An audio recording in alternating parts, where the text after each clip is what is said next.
Political rights সবগুলি থেকে এই রাজ্যের তিপ্রাসারা বঞ্চিত।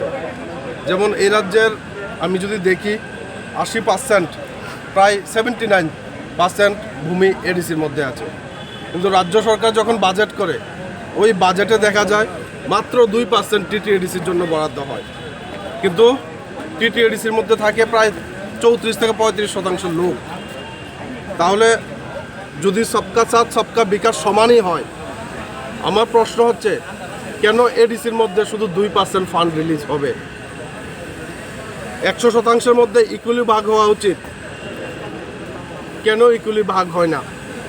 স্বাধীনতার 75 বছর পের হয়ে গেছে, এখনও এই রাজ্যে যারা ভূমিপুত্র আছে, যারা তিপ্রাসারা আছে, এখনও তারা মৌলিক অধিকার থেকে বঞ্চিত। আমি কেন্দ্র সরকারের কাছে আজকে যে ডেভিড মুরা সিং, যার যে দুঃসাহসিক পদযাত্রা, সেটা শুধু কল্পনা করা যায়। জাস্ট ইমাজিন যে একটা লোক 2500 কিলোমিটার পায়ে হেঁটে আগরতলা টু দিল্লি এসেছে। আমরা যদি শুধু 50 কিলোমিটার পায়ে হাঁটতে পারবো না। শুধু একটা ভাবার বিষয়, এটা কল্পনার বিষয় বহুজনের কাছে। সেই ডেভিড মুরা সিংকেও নিয়ে কিছু কিছু জায়গায় আমরা দেখি যারা বাংলাদেশি বলেন, ইলিগাল মাইগ্রেন্ট বলেন, এরা ডেভিড মুরা সিংকে নিয়েও আজকে কীরকম কথাবার্তা বলছে আপনারা দেখুন। তো তারই আমি এগুলির বিরুদ্ধে সম্পূর্ণ বলবো।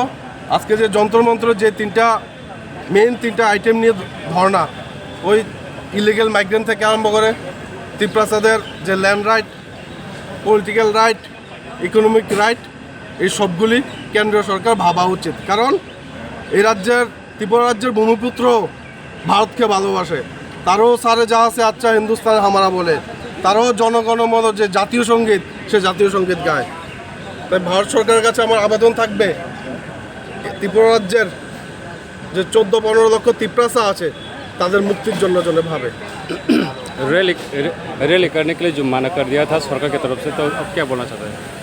देखिए, ये किस लिए माना किया ये तो मुझे मालूम नहीं है, लेकिन शायद कहीं से प्रेशर आया होगा, इसलिए शायद माना कर दिया। नहीं तो माना करने का क्या वजह है? आप ही बोलिए, क्या होगा? यहाँ पे कोई उग्रवादी आया है क्या? सब तो आम इंसान। हम त्रिपुरा के डेवलप चाहते हैं, हम चाहते हैं कि त्रिपुरा डेवलपमेंट हो। वो तो हमें मालूम नहीं, वो सरकार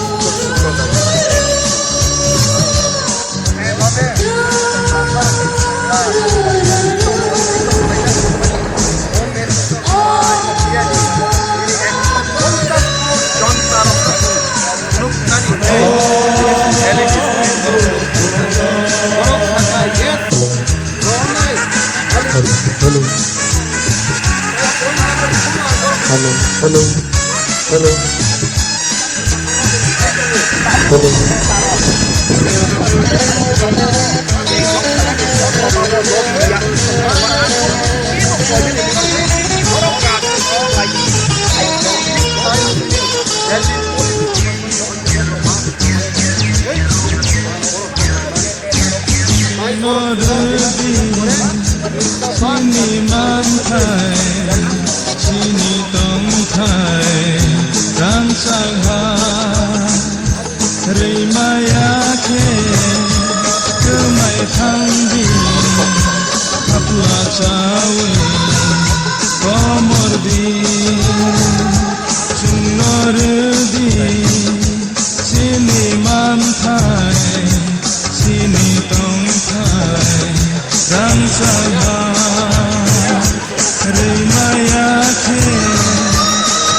থাকলাম নি তুই বাই সুন্দর